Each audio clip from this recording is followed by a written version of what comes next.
क्या हो अगर मैं ये कहूँ कि किसी का बैंक बैलेंस अचानक से ज़ीरो हो जाना और पिछले कई दिनों से चल रहा उसका भयंकर पेट दर्द। मतलब ये दोनों अलग-अलग घटनाएं नहीं है। अच्छा, सुनने में तो ये बिल्कुल किसी अजीब सी पहेली जैसा लग रहा है। हाँ, है ना? मतलब हम आम तौर पर क्या करते हैं कि पेट दर्द है तो सीधा डॉक्टर के पास भागते हैं और पैसे का नुकसान हुआ है तो किसी फाइनेंस वाले से बात करते हैं। बिल्कुल, हम इन दोनों चीज़ों को ना एकदम अलग-अलग खानों में रखते हैं। ये इंसानी फितरत है कि हम दुनिया को बहुत ही लॉजिकल और टुकड़ों में देखने के आदी हो चुके हैं। सही बात है। हमें लगता है कि यार हर घटना का एक सीधा फिजिकल कारण होता है, जिसका किसी दूसरी चीज़ से कोई लेना देना है ही नहीं। लेकिन आज हम जिस डॉक्यूमेंट पर चर्चा कर रहे हैं ना, वो इस पूरी सोच को एकदम पलट कर रख देता है। आज की इस डीप डाइव में हम एस.एन. पांडे के लिखे हुए नोट्स, और वो नोट्स हैं प्लैनेट्स एंड देयर इफेक्ट्स, यानी ग्रहों और उनके प्रभावों पर। हम इसकी गहराई में उतरने वाले हैं। हाँ, और ये नोट्स बहुत ही दिलचस्प हैं। बहुत ज्यादा। और हमारा मिशन ये समझना है कि इस ज्योतिष वाले दर्शन के हिसाब से कैसे ये 9 ग्रह, मतलब सूर्य, चंद्रमा, मंगल, बुध, गुरु, शुक्र, शनि, राहु और केतु, ये सारे कैसे इंसान के मनोविज्ञान और उसके शरीर दोनों को एक साथ कंट्रोल करते हैं। ये बहुत बड़ा क्लेम है। बिल्कुल। और उससे भी बड़ा सवाल ये है कि कैसे इंसान के अपने कर्म इस पूरे ब्रह्मांडीय ढांचे में, या कहें इस कॉस्मिक सिस्टम में, बदलाव ला सकते हैं। इस स्रोत की ना सबसे खास बात ही यही है कि ये डॉक्यूमेंट ग्रहों को सिर्फ आसमान में तैरते हुए पत्थर या गैस के गोले नहीं मानता। हाँ, वो तो साइंस का नजरिया हो गया। एग्जैक्टली। ये उन्हें एक बहुत ही जटिल मनोवैज्ञानिक और कर्मों पर आधारित सिस्टम के रूप में दिखाता है। मतलब ये सोचने पर मजबूर कर देता है कि जो कुछ भी हमारे शरीर में या जिंदगी में चल रहा है, क्या वो किसी बहुत बड़े समीकरण का हिस्सा है। चर्चा शुरू करने से पहले मैं बस एक चीज एकदम क्लियर कर देना चाहता हूँ। हमारा मकसद यहाँ ज्योतिष को कोई पक्की साइंस साबित करना या किसी खास सोच को बढ़ावा देना नहीं है। हाँ, हम तो बस इसे एनालाइज कर रहे हैं। बिल्कुल। हम पूरी तरह से निष्पक्ष होकर इसमें दी गई बातों को डिकोड कर रहे हैं। तो क्या कहते हैं, शुरू करें इस ब्रह्मांड और कर्मों के ताने बाने को सुलझाना? बिल्कुल, शुरू करते हैं। इस पूरे सिस्टम को समझने के लिए ना हमें इसे हिस्सों में बांटना होगा। नोट्स के हिसाब से इस पूरे ढांचे के केंद्र में 2 सबसे पावरफुल एनर्जीज हैं। सूर्य और चंद्रमा, राइट? हाँ, सूर्य और चंद्रमा। हम इन्हें चेतना और भावना के मेन सोर्स की तरह देख सकते हैं। तो अगर हम सूर्य से शुरुआत करें तो डॉक्यूमेंट इसे प्रकाश और आत्मा का प्रतीक मानता है। एक तरह का पुरुष ग्रह जो एक परोपकारी राजा की तरह है। बिल्कुल, एक राजा जो इंसान को प्रभावशाली और महत्वाकांक्षी बनाता है, न्यायप्रिय बनाता है। मतलब अगर मैं आज के कॉर्पोरेट वर्ल्ड के हिसाब से देखूं तो सूर्य किसी बड़ी कंपनी के एक बहुत ही स्ट्रिक्ट और पावरफुल सीईओ की तरह है जो कंपनी चला रहा है। हाँ, ये सीईओ वाला लॉजिक एकदम परफेक्ट बैठता है यहाँ। लेकिन मेरे दिमाग में एक सवाल घूम रहा है, जब ये सूर्य, मतलब ये सीईओ कह लें, जब ये नेगेटिव या पापी हो जाता है तो नोट्स बताते हैं कि इसका असर सिर्फ इंसान के व्यवहार तक नहीं रहता। हाँ, वो शारीरिक भी हो जाता है। एग्जैक्टली। इंसान अहंकारी और पाखंडी तो होता ही है, पर साथ ही उसे हड्डियों की बीमारियां, आंखों की दिक्कतें और भयंकर सिरदर्द भी होने लगता है। मतलब अहंकार का हड्डियों से क्या कनेक्शन है? ये बहुत ही गहरा पॉइंट है। देखिए, अगर हम इस दर्शन की बेसिक लॉजिक को समझें तो सूर्य हमारे सोलर सिस्टम का सेंटर है ना, वो ढांचा जो सब कुछ टिकाए हुए है। हाँ, ग्रेविटी के थ्रू। बिल्कुल। तो उसी तरह इंसान के शरीर में हड्डियां वो मेन ढांचा है जो हमें सीधा खड़ा रखती हैं। अच्छा। तो जब इंसान के मन में बहुत ज्यादा अहंकार भर जाता है, जो कि सूर्य का नेगेटिव असर है, तो वो इंसान अपना लचीलापन खो देता है। मतलब वो जिद्दी हो जाता है, फ्लेक्सिबल नहीं रहता। हाँ, वो सोच से बहुत कठोर हो जाता है। और यही मानसिक कठोरता शरीर में हड्डियों की कमजोरी या हड्डियों की बीमारियों के रूप में सामने आती है। अरे वाह, ये तो बहुत ही सॉलिड कनेक्शन है। और जहां तक सिरदर्द की बात है ना, एक ऐसा दिमाग जो बहुत ज्यादा महत्वाकांक्षी है, पाखंडी है, वो हमेशा स्ट्रेस में रहेगा और वो स्ट्रेस सीधे क्रॉनिक सिरदर्द को जन्म देता है। ये नजरिया वाकई सोचने पर मजबूर करता है कि कैसे हमारी मानसिक हालत ही किसी बीमारी का रूप ले लेती है। अब अगर चंद्रमा की तरफ चलें, हाँ। तो डॉक्यूमेंट इसे शुद्ध प्रेम, शांति और एक तरह से माता का प्रतीक मानता है। हाँ, चंद्रमा एक स्त्री ग्रह है जो मन और दिल को कंट्रोल करता है। और ब्लड प्रेशर को भी, राइट? हाँ, तो एक अच्छा चंद्रमा इंसान को समझदार और सबका प्यारा बनाता है, जैसे कोई बहुत ही अच्छी एचआर मैनेजर हो कंपनी में जो सबका ख्याल रखते हो। मुझे यहाँ थोड़ी उलझन है। जब चंद्रमा नेगेटिव होता है तो नोट्स कहते हैं कि इंसान अहंकारी हो जाता है और दूसरों के दुख से उसे कोई फर्क ही नहीं पड़ता। वो सुन्न हो जाता है एकदम। हाँ, तो अगर चंद्रमा का बेसिक नेचर ही प्यार और शांति है तो वो अचानक से किसी को इतना कठोर कैसे बना सकता है? क्या कोई ग्रह अपना स्वभाव बदल लेता है? नहीं, डॉक्यूमेंट का मनोविज्ञान ये नहीं कहता कि ग्रह अपना नेचर बदल रहा है।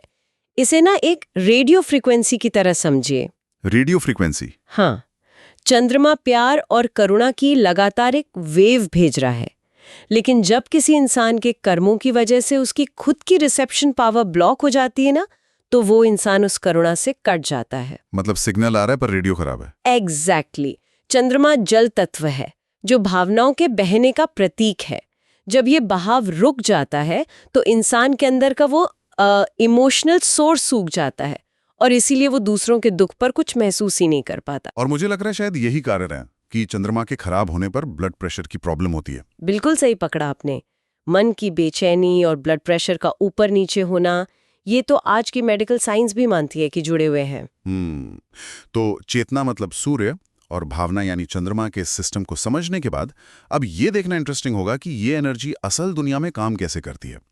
तो नोट्स अब हमें मंगल, बुध और बृहस्पति की तरफ ले जाते हैं। हाँ, जो हमारी ऊर्जा, बुद्धि और ज्ञान को चलाते हैं। हाँ। मंगल से शुरू करते हैं। इसे पृथ्वी का पुत्र कहा गया है। मंगल यानी हमारी फिजिकल एनर्जी और खून। बिल्कुल। जब ये ऊर्जा बैलेंस में होती है तो इंसान एक रक्षक बनता है। वो बहुत एक्टिव होता है, बहादुर और परिवार को बचाने वाला होता है। और जब ये नेगेटिव होता है तो यही एनर्जी बहुत ही विनाशकारी गुस्से और कायरता में बदल जाती है। इंसान झगड़ालू हो जाता है और उसे खून से जुड़ी बीमारियां होती हैं। मुझे ना यहाँ फिजिक्स का एक रूल याद आ रहा है, काइनेटिक एनर्जी का। हाँ। मतलब काइनेटिक एनर्जी अपने आप में ना तो अच्छी है ना बुरी। हाँ, वो तो बस एनर्जी है। बिल्कुल। अगर आप उसे कार के इंजन में डालें तो वो गाड़ी को मंजिल तक ले जाती है। हाँ। लेकिन अगर वही एनर्जी बेकाबू हो जाए तो वो भयंकर विस्फोट कर देती है। वाह, क्या सही तुलना की आपने। है ना। हाँ। मंगल वही प्योर एनर्जी है। दिशा सही है तो इंसान रक्षक है, भटकी तो वो झगड़ालू बन गया। अब अगर एनर्जी की दिशा तय हो गई है तो उस पर काम करने के लिए बुद्धि चाहिए, जो कि बुध का काम है। हाँ, बुध यानी मर्क्यूरी। नोट साफ कहते हैं कि बुध एक न्यूट्रल या तटस्थ ग्रह है जो बुद्धि, व्यापार और बातचीत के तरीके को दिखाता है। एक सेकंड, बुध अगर न्यूट्रल है तो इसका मतलब उसका अपना कोई मॉरल कंपास नहीं है, वो बस एक टूल है। हाँ, डॉक्यूमेंट का तर्क यही है। बुध आपके दिमाग की वायरिंग है या कह लें आपका नर्वस सिस्टम है। अच्छा होने पर इंसान हंसमुख होता है, उसकी बोली बहुत मीठी होती है जो उसे बिजनेस और आर्ट्स में बहुत सक्सेसफुल बनाती है। वो अपने विचारों को अच्छे से फैला सकता है, जैसे कोई बहुत स्मार्ट पीआर मैनेजर। अरे हाँ, पीआर मैनेजर जो अपनी बातों से किसी को भी मना ले। लेकिन जब यही बुध नेगेटिव हो जाए तो नोट्स कहते हैं कि इंसान एक कायर, चापलूस बन जाता है, जिसे दूसरों को चोट पहुंचाने में मजा आता है। बिल्कुल। अगर मैं इसे आज के इंटरनेट वाले जमाने से जोड़कर देखूं तो क्या ये किसी गुमनाम इंटरनेट ट्रोल जैसा नहीं लग रहा, जो छुपकर बस जहर उगलता है और मजे लेता है? एकदम परफेक्ट एग्जाम्पल है ये। वो मीठा बोलने की जगह सिर्फ कड़वाहट फैलाता है। लेकिन मुझे सबसे ज्यादा हैरानी इस बात पर हो रही है कि खराब बुध दांतों और नसों की बीमारियां देता है। नर्व्स तो मैं समझ गया, पर दांत क्यों? दांतों का क्या कनेक्शन है? इसे आप ऐसे समझिए कि जब कोई इंसान लगातार दूसरों की बुराई करता है, झूठी चापलूसी करता है या कड़वाहट से भरा रहता है, तो वो साइकोलॉजिकल लेवल पर क्या कर रहा है? वो अपने ही शब्दों को चबा रहा है। अच्छा, वो दांत पीस रहा है। हाँ, टेंशन और नेगेटिविटी में लोग अक्सर अपने दांत पीसते हैं। हाँ। और क्योंकि बुध नर्वस सिस्टम को कंट्रोल करता है, एक ऐसा दिमाग जो 24 घंटे चालाकी में लगा है, उसकी नसें बहुत भयंकर स्ट्रेस में आ जाती हैं। और वो स्ट्रेस आखिर में नसों और दांतों की बीमारी बनकर बाहर आता है। ये सच में हैरान करने वाला है कि कैसे हमारे विचार उन अंगों को ही डैमेज कर रहे हैं जो उन विचारों को बाहर निकालते हैं। बिल्कुल, शरीर और दिमाग का कनेक्शन बहुत गहरा है। चलिए अब बृहस्पति की बात करते हैं, यानी जुपिटर। इसे यूनिवर्सल टीचर या गुरु कहा गया है, ज्ञान, नियति और विजडम का स्वामी। हाँ, अच्छा, बृहस्पति इंसान को पैसा, उच्च बुद्धि और समाज में बहुत इज्जत देता है। लेकिन जब ये खराब होता है तो इंसान अपनी इज्जत तो खोता ही है, उसे अस्थमा जैसी बीमारी हो जाती है।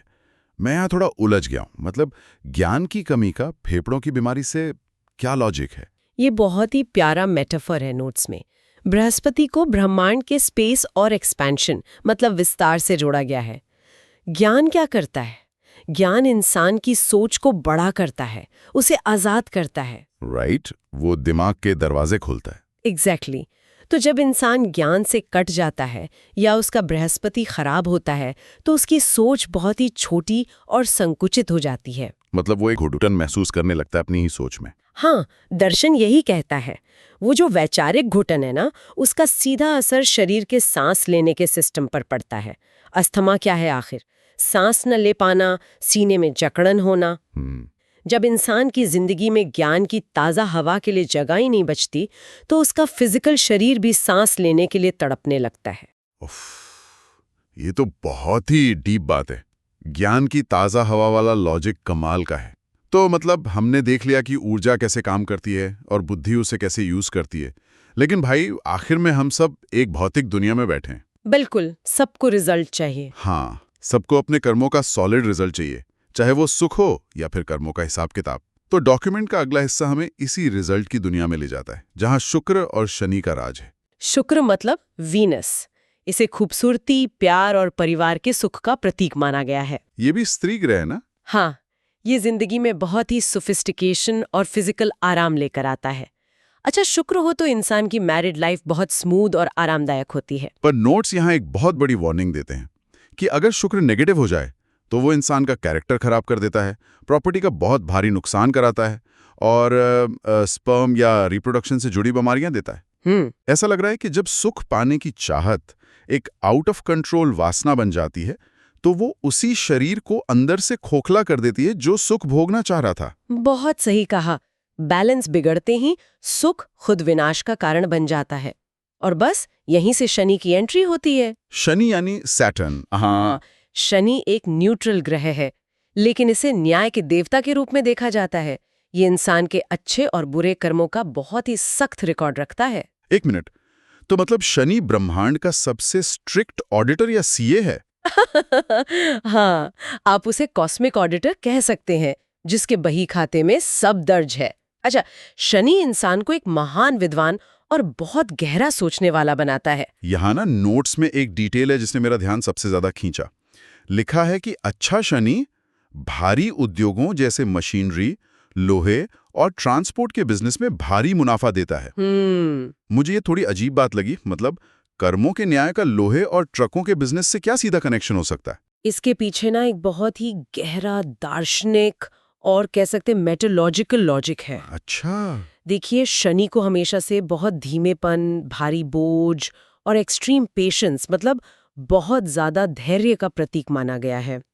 लोहे को ही ले लीजिए, उसे आकार देने के लिए कितनी ज्यादा गर्मी, दबाव और वक्त चाहिए होता है। तो भारी मशीनरी और ट्रांसपोर्ट ऐसे फील्ड्स हैं जहां आपको रातों रात सक्सेस नहीं मिलती। इनमें बहुत मजबूत स्ट्रक्चर और धीरज चाहिए होता है। तो जब किसी के कर्म बहुत मजबूत और धैर्य वाले होते हैं ना, तभी शनि उसे ऐसे भारी और परमानेंट फील्ड्स में सक्सेस देता है। अरे वाह। और इसके उल्टे जब शनि नेगेटिव होता है तो वो गरीबी लाता है, मूर्खता लाता है, पेट और आंखों की बीमारियां देता है और सबसे बड़ी बात, अचानक से बहुत बड़ा आर्थिक नुकसान कराता है। मतलब रातों रात सब खत्म। हाँ, क्योंकि अगर आपके कर्मों की नींव ही खोखली है तो शनि, जो कि ग्रेविटी का प्रतीक है, वो अचानक से उस पूरे स्ट्रक्चर को गिरा देता है और वही हमें एक भयंकर फाइनेंशियल लॉस के रूप में दिखता है। अब तक हमने जितने भी ग्रहों की बात की उनका कोई ना कोई फिजिकल वजूद है आसमान में, लेकिन अब नोड्स एक बहुत ही रहस्यमय एरिया में घुस जाते हैं। छाया ग्रह यानी राहु और केतु। हाँ, ये तो अमूर्त ताकत है ना? इनका हमारी जिंदगी पर क्या असर हो सकता है? बिल्कुल, राहु और केतु कोई फिजिकल ग्रह नहीं है। ये बस अंतरिक्ष में दो गणितीय बिंदु हैं। दर्शन में राहु को आसमान, बेकाबू कल्पना और ख्यालों का छाया ग्रह कहा गया है। जब राहु अच्छा होता है ना, तो ये इंसान को बहुत ज्यादा हिम्मत देता है। ये हमारे सबकॉन्शियस माइंड की वो पावर है जो छुपे हुए राज खोलती है और चोट लगने पर शरीर को बहुत जल्दी रिकवर भी कराती है। लेकिन जब यही राहु खराब होता है तो नोट्स कहते हैं कि इंसान बहुत स्वार्थी, झूठा और पाखंडी बन जाता है और उसे अचानक बुखार या जिंदगी में अजीब सी रुकावटें आने लगती हैं। हाँ, वो ख्यालों में खो जाता है। मतलब जब आपकी कल्पना असलियत से टूट जाती है तो वो एक इल्यूजन या भ्रम बन जाती है जो आपको झूठ के जाल में फंसा देती है। एग्जैक्टली। ये इस बात को बहुत अच्छे से समझाता है। और इसके उलट केतु को देखें तो उसे शांति दूत, एडवाइजर और अलगाव का स्वामी माना गया है। अलगाव मतलब डिटैचमेंट। हाँ। अच्छा, केतु इंसान को बहुत वफादार बनाता है, पैसा लाता है, लेकिन खराब केतु इंसान को बहुत ज्यादा क्रूर और जिद्दी बना देता है और शरीर में जोड़ों का दर्द या यूरिन से जुड़ी गंभीर बीमारियां देता है। मतलब राहु अगर चीजों को मुट्ठी में पकड़ने और उनमें खो जाने की जिद है, तो केतु हर चीज से कट जाने की एनर्जी है। बिल्कुल सही, दोनों एक्सट्रीम हैं। यार, इस पूरी चर्चा को सुनकर ना एक आम इंसान के मन में बहुत गहरी निराशा आ सकती है। मतलब सोचिए, ऐसा लग रहा है कि कोई इंसान क्या सोचेगा, उसे कौन सी बीमारी होगी, उसका बिजनेस चलेगा या डूबेगा, ये सब तो पहले से ही 9 ग्रहों ने फिक्स कर रखा है। हाँ, नियतिवाद जैसी फीलिंग आती है। बिल्कुल डिटर्मिनिज्म। क्या इंसान इस पूरे कॉस्मिक सिस्टम में बस एक बेबस कठपुतली है? पर अच्छी बात यह है कि इस डॉक्यूमेंट का जो आखिरी हिस्सा है वो इस पूरी बात को चैलेंज कर देता है। ग्रहों का असर कोई पत्थर की लकीर नहीं है। मतलब हम उसे बदल सकते हैं। हाँ, इंसान अपने आज के कर्मों से और अपने व्यवहार से इन ग्रहों के असर को कम या ज्यादा कर सकता है। पर यहाँ मुझे थोड़ा डाउट होता है। डॉक्यूमेंट में ग्रहों के बुरे असर को टालने के लिए कुछ उपाय दिए गए हैं, जैसे बहते पानी में कुछ बहा देना, जानवरों को खाना खिलाना या कुछ खास चीजों का दान करना। हाँ, ये उपाय बहुत कॉमन है। पर लॉजिकली ये बात गले नहीं उतरती। मतलब सोचिए, सड़क पर किसी कुत्ते को रोटी खिलाने से करोड़ों मील दूर बैठे किसी ग्रह का असर कैसे बदल जाएगा? ये तो कोई जादू टोना लग रहा है। हाँ, अगर हम इसे सिर्फ फिजिकल तौर पर देखेंगे तो ये बहुत ही इलॉजिकल लगेगा। लेकिन लाल किताब का दर्शन जादू नहीं है, वो है कर्मों की रीप्रोग्रामिंग। कर्मों की रीप्रोग्रामिंग? वो कैसे? देखिए, ग्रह कोई ऊपर से आप पर फिजिकल हमला नहीं कर रहे हैं, वो बस आपके अंदर की प्रवृत्तियों को दिखा रहे हैं। जब आप अपनी मर्जी से अपने हिस्से का खाना किसी भूखे जानवर को देते हैं, तो आप साइकोलॉजिकल लेवल पर क्या कर रहे हैं? मैं अपना खाना शेयर कर रहा हूँ। हाँ, आप असल में अपने अंदर की क्रूरता, जो कि खराब मंगल की निशानी है, और अपने अहंकार, मतलब खराब सूर्य, उसको तोड़ रहे हैं। ओह, तो ये एक तरह से खुद को तोड़ने और फिर से बेहतर बनाने का प्रोसेस है। एग्जैक्टली। तो जब कोई इंसान किसी चीज को बहते पानी में बहाता है, तो वो असल में अपने अंदर के उस लगाव या उस जिद को बहा रहा होता है जो खराब राहु या केतु की वजह से पैदा हुई थी। यही तो लाल किताब का सबसे बड़ा सीक्रेट है। ये उपाय कोई सिर्फ हाथ पैर हिलाने वाले काम नहीं है। ये आपके सबकॉन्शियस माइंड को ये मैसेज देने का तरीका है कि आप अपनी पुरानी और बुरी आदतों को पीछे छोड़ रहे हैं। अच्छा। और इसीलिए ना, नोट्स में सबसे ज्यादा फोकस अच्छे नैतिक आचरण पर किया गया है। अगर आपका व्यवहार अच्छा है तो आप अपने आप ही इस यूनिवर्स की पॉजिटिव एनर्जी के साथ सिंक हो जाते हैं और ग्रहों का नेगेटिव असर वहीं खत्म हो जाता है। वाओ, ये आज के इस डीप डाइव का सबसे शानदार टेक अवे है। मतलब हमने शुरुआत की थी ये सोचकर कि ये ग्रह हमें कैसे कंट्रोल करते हैं, लेकिन ये डॉक्यूमेंट हमें बताता है कि हम अपने कर्मों से खुद को कैसे कंट्रोल कर सकते हैं। बिल्कुल। सूर्य हमारी आत्मा का ढांचा है, चंद्रमा हमारी भावनाओं को बहाव है, मंगल हमारी एनर्जी है और बुध हमारा कम्युनिकेशन है। बृहस्पति हमें बड़ा सोचना सिखाता है, शुक्र हमें फिजिकल दुनिया के सुख देता है, और शनि हमें हमारे कर्मों का वजन महसूस कराता है, जबकि राहु और केतु हमारी कल्पना और वैराग्य को दिखाते हैं। बिल्कुल। लेकिन इन सब के ऊपर जो चीज बैठी है वो है इंसान की अपनी फ्री विल, उसकी स्वतंत्र इच्छा, सबसे पावरफुल टूल। तो इस पूरी गहरी चर्चा को समेटते हुए सुनने वालों के लिए मैं एक ऐसा विचार छोड़ना चाहता हूं जो शायद इस पूरे टॉपिक को देखने का नजरिया ही बदल दे। क्या है वो? अगर हमारे आज के छोटे छोटे निस्वार्थ काम, हमारा अच्छा आचरण और हमारी अवेयरनेस सच में उन विशाल ग्रहों के इतने बड़े असर को पूरी तरह से बदल सकते हैं, तो क्या इसका सीधा सा मतलब ये नहीं है कि ये ग्रह असल में हम पर कभी राज कर ही नहीं रहे थे? अरे वाह! क्या ऐसा हो सकता है कि ये पूरा ब्रह्मांड और ये सारे ग्रह सिर्फ एक बहुत बड़ा कॉस्मिक आईना हो, जो बस उसी ताकत को वापस हम तक रिफ्लेक्ट कर रहे हैं जिसका रिमोट कंट्रोल हमेशा से हमारी अपनी ही जेब में रखा हुआ था? ये तो सच में बहुत ही गहरा सवाल है। इसी गहरे सवाल के साथ आज के लिए बस इतना ही। इस बारे में सोचिएगा जरूर। हम जल्द ही एक नए विषय और एक नई गहराई के साथ लौटेंगे। तब तक अपने कर्मों के उस बही खाते को एकदम साफ रखिए।